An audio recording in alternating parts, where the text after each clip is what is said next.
Hello viewers, welcome back to my YouTube channel. আমি সম্রাট, তোমাদের পছন্দের বন্ধু। তোমরা জানো ভালো করেই আমি প্রত্যেকটা জিনিস একটা নতুন না নতুন কিছু নিয়ে আসতেই থাকি। হ্যাঁ, আজকেও কিছু নতুন নিয়ে এসেছি, যেটা দেখে বুঝতেই পারছো। সচরাচর প্রায়জনই এটা ব্যবহার করে থাকো, কিন্তু তার মধ্যে আর এটার মধ্যে অনেকটা তফাৎ আছে।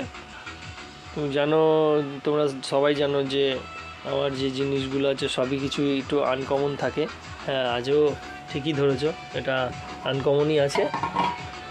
আমার ভিডিওতে থাকো তাহলে সব কিছু বুঝতে পারবে। দেখো, এখানে 4টে ফিল্টার ক্যাপাসিটার লাগানো আছে, বাট এই ক্যাপাসিটারগুলো কিন্তু ফিল্টারের কাজে না, এটা রয়েছে আউটপুট বেরোনোর জন্য। যেহেতু এখনকার আইসিগুলো তো খুবই ভালো, এটা একটা 4440-এর উপরে আউটপুট বোর্ড, যেটা কিনা 40 ওয়াট আউটপুট দেয়। দেখো এখানে 6 অ্যাম্পিয়ার ট্রান্সফর্মার দেওয়া রয়েছে।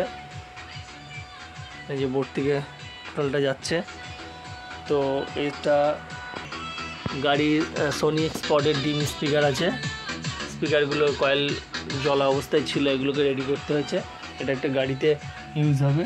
এই যে কয়েল দুটো, এগুলো ছিল 2.2 ওহমসের, তাই এগুলো 4 ওহমস করা হলো। এবং সার্কিটটা খুবই আপডেট করা হয়েছে, দেখে বুঝতেই পারছো। যেহেতু শর্ট টাইম আমি পুরোটা বলতে পারছি না। এখানে দেখো ভলিউম টলিউম দেওয়া আছে, একটু দেখে বুঝে নাও। এখানে ব্যাস ট্যাবেল সব কিছু সেকশন করা রয়েছে, এবং এইটাতে দেওয়া রয়েছে তোমার আউটপুটে শর্ট সার্কিট প্রোটেকশন করা রয়েছে, যেটা কিনা আইসিটাকে সেভ করবে, বাঁচাবে। তো চলো এটা সাউন্ড টেস্ট একটু দেখে নিই।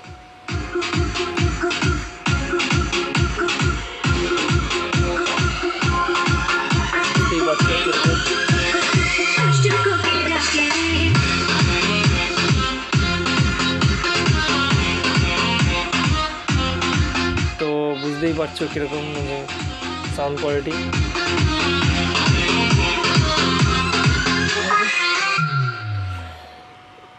Okay bye. আমাদের চ্যানেল ভালো লাগলে লাইক কমেন্ট শেয়ার করতে ভুলবে না, এবং চ্যানেলটা আগে নিয়ে যাওয়ার জন্য সাবস্ক্রাইব করবে বন্ধুরা। Okay bye bye. আসছি নতুন ভিডিও নিয়ে, নতুন কিছু নিয়ে। সঙ্গে আছে দেখো, এর সাথে ফ্যানও দেওয়া হয়েছে, কুলিং ফ্যান। আর পিছনে একটা গেন আউটপুটের জন্য বোর্ড মেলানোর জন্য ইয়ে রয়েছে, ভলিউম রয়েছে। ওকে।